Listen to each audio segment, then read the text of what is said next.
नमस्कार दोस्तों। आज हम बात करने वाले कोसासी के द्वारा बनाए गए गिटहब रिपोजिटरी के अंदर एक नया प्रोजेक्ट है सिंगुलेरियन नेक्सस के बारे में। दोस्तों ये एआई ड्रिवन है, ऑटोमेटिकली एआई एजेंट के द्वारा काम करने वाला है, जिसमें एआई एजेंट खुद से बात करते हैं, खुद से इम्प्रूव करते हैं अपने आप को और खुद ही नए नए प्रोजेक्ट बनाते हैं, हमारे लिए ट्रांजेक्शन करते हैं आपस में बात करते हुए। तो दोस्तों इस नए एडवांस लेवल के प्रोजेक्ट के बारे में बात करेंगे। इसमें जो आने वाले फ्यूचर्स हैं वो बनाए गए हैं कोसासी के द्वारा। बहुत बड़ा प्रोजेक्ट है दोस्तों, इसे समझने में काफ़ी समय लगेगा और समय भी यहाँ पर दिया गया है। रोड मैप आप देख सकते हो 2026 में शुरू हो गया, अभी तैयारी शुरू चल रही है, लेकिन डेवलपमेंट हालत में 2030 तक का ये प्रोजेक्ट है, जहाँ पर पाई नेटवर्क को स्ट्रांग एक लेवल मिलने वाला है और एआई एजेंट पूरे के पूरे पाई नेटवर्क के अंदर काम करने वाले। इसकी सारी जो इन्फॉर्मेशन है, किस तरीके से ये बना है और इसके अंदर फ्यूचर क्या क्या चीज़ें हैं, वो सारी जानकारी हम इस वीडियो के अंदर लेंगे। लेकिन उससे पहले मैं बता दूं दोस्तों, अगर आपको ये वीडियो पसंद आए, लाइक कमेंट शेयर ज़रूर करना, अपने दोस्तों तक ये वीडियो को पहुंचाने की कोशिश करना, क्योंकि दोस्तों एक छोटी छोटी चीज़ है, आप लोग सीख जाओगे तो फ्यूचर में आप लोगों को बहुत ज़्यादा बेनिफिट होने वाला है। यहाँ पर अभी हमारा प्रोजेक्ट तैयार है, धीरे धीरे काम कर रहा है और आने वाले समय में इसका भविष्य बनने वाला। चलिए दोस्तों शुरू करते हैं।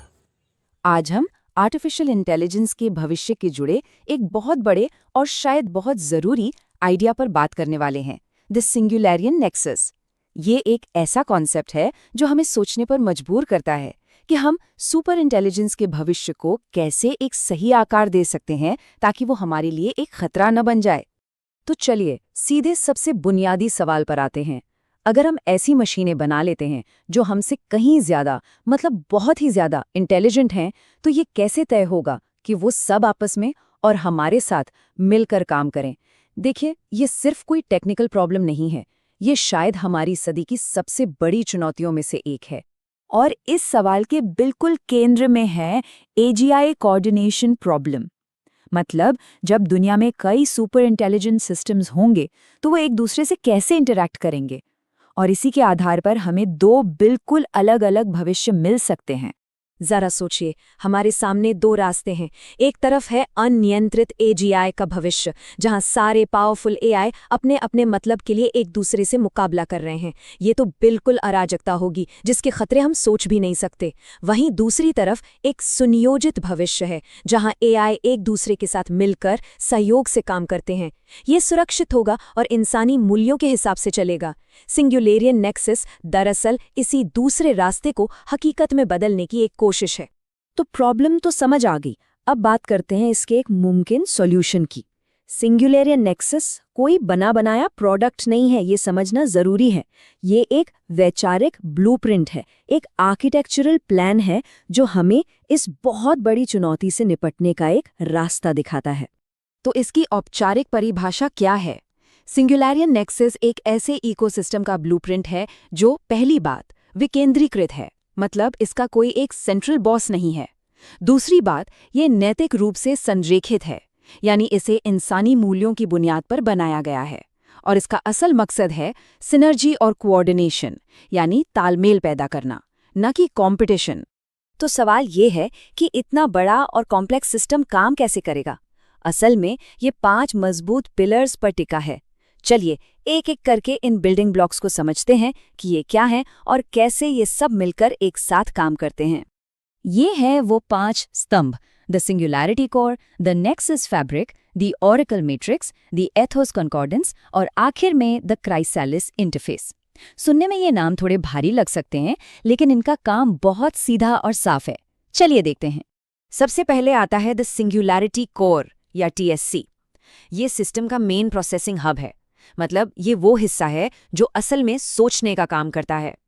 मुश्किल से मुश्किल लॉजिक को समझना और बड़े फैसले लेना सब यहीं होता है। इसे समझने का सबसे आसान तरीका ये है कि सिंगुलैरिटी कोर को पूरे नेक्सस का दिमाग मान लिया जाए। सारी जरूरी जानकारी यहीं प्रोसेस होती है और यहीं पर सबसे बड़े फैसले लिए जाते हैं।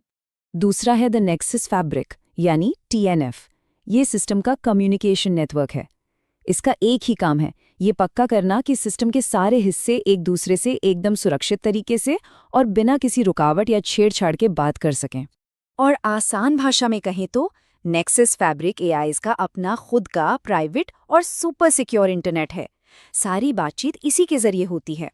तीसरा हिस्सा है दी ओरेकल मैट्रिक्स या TOM। इसे नेक्सस की बाहरी दुनिया से जुड़ने वाली खिड़की समझिए। इसका काम है बाहर से जानकारी लेना, उसकी अच्छी तरह से जांच पड़ताल करना कि वो सच है या नहीं, और फिर उसे सिस्टम के अंदर लाना। ये तय करता है कि सिस्टम हमेशा भरोसेमंद डेटा पर ही काम करे। तो कह सकते हैं कि ओरेकल मैट्रिक्स एक लाइब्रेरियन की तरह है जो सही किताबें लाता है, और एक फैक्ट चेकर की तरह है जो ये पक्का करता है कि उस किताब में लिखी जानकारी बिल्कुल सही है। ये सिस्टम को झूठी खबरों और गलत जानकारी से बचाता है। अब आते हैं शायद सबसे जरूरी हिस्से पर, दी एथोस कंकॉर्डेंस या TEC। ये नेक्सस का नैतिक दिल है। ये एक तरह की रूल बुक है जो पक्का करती है कि सिस्टम जो भी काम करे या जो भी फैसला ले वो सब इंसानी मूल्यों और सुरक्षा नियमों के अंदर ही हो। और शायद इससे बेहतर तरीके से इसे नहीं समझाया जा सकता। एथोस कंकॉर्डेंस AI की अंतरात्मा है, उसका मॉरल कंपास है जो उसे हमेशा सही रास्ते पर रखता है। और सबसे बड़ी बात यह है कि इसे बाद में नहीं जोड़ा गया, ये सिस्टम के कोर डिजाइन का ही हिस्सा है। और हमारा पांचवां और आखिरी घटक है द क्राइसालिस इंटरफेस यानी TCI। ये वो हिस्सा है जिसके जरिए हम इंसान इस पूरे कॉम्प्लेक्स सिस्टम से जुड़ते हैं और बातचीत करते हैं। ये हमें सिस्टम पर नजर रखने, उसे निर्देश देने और उसे चलाने की ताकत देता है। तो क्राइसालिस इंटरफेस एक पुल की तरह है जो इंसानों और इस शक्तिशाली AI इकोसिस्टम को आपस में जोड़ता है। ये कंट्रोल और कोऑपरेशन दोनों के लिए बहुत जरूरी है। तो ठीक है, हमने ये पांचों पिलर्स अलग अलग तो समझ लिए, लेकिन असली जादू तो तब होता है जब ये सब एक साथ एक टीम की तरह काम करते हैं। ये सिर्फ अलग अलग पार्ट्स का ढेर नहीं है, बल्कि एक पूरी जीती जागती इंटीग्रेटेड प्रणाली है। चलिए एक छोटा सा उदाहरण लेते हैं कि ये फ्लो काम कैसे करता है। सबसे पहले स्टेप 1, ओरेकल मैट्रिक्स बाहर की दुनिया से कोई जानकारी लेता है और उसे वेरीफाई करता है। फिर स्टेप 2, एथोस कॉन्कॉर्डेंस उसे अपने नैतिक नियमों पर परखता है। स्टेप 3, अगर सब ठीक है तो सिंगुलैरिटी कोर उस जानकारी को प्रोसेस करके एक फैसला लेता है। और आखिर में स्टेप 4, नेक्सस फैब्रिक उस फैसले को सिस्टम के बाकी हिस्सों तक एकदम सुरक्षित तरीके से पहुंचा देता है। इस ब्लूप्रिंट की कुछ खास बातें हैं जो इसे इतना मजबूत बनाती हैं। पहली चीज, ये मॉड्यूलर है। इसका फायदा ये है कि हम किसी एक हिस्से को बाकी सिस्टम को छेड़े बिना बेहतर बना सकते हैं।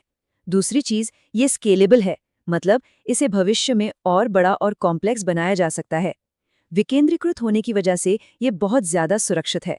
और सबसे खास बात, नैतिक शासन इसके डिजाइन की बुनियाद में है, कोई ऊपर से लगाई हुई चीज नहीं। तो आखिर में सवाल ये उठता है कि ये सब क्यों? इस पूरे तामझाम के पीछे का बड़ा विजन क्या है? ये सिर्फ कोई तकनीकी काम नहीं है, इसके पीछे एक बहुत गहरा मकसद है। ये सिंगुलेरियन नेक्सस का मिशन स्टेटमेंट है और ये सारी बात कह देता है। लक्ष्य एक ऐसा इकोसिस्टम बनाना है जो सिर्फ ताकतवर न हो बल्कि फायदेमंद हो, सुरक्षित हो और सबसे बढ़कर हमारे इंसानी मूल्यों के साथ कदम से कदम मिलाकर चले। तो आज की ये चर्चा हमें इस बड़े सवाल पर लाकर छोड़ती है, क्या सिंगुलेरियन नेक्सस जैसा एक कॉन्सेप्चुअल ब्लूप्रिंट हमें वाकई एक ऐसे भविष्य की ओर ले जा सकता है जहां सुपर इंटेलिजेंस हमारे लिए खतरा नहीं बल्कि मानवता का सबसे बड़ा सहयोगी बने? ये एक ऐसा सवाल है जिस पर हम सभी को मिलकर सोचना होगा।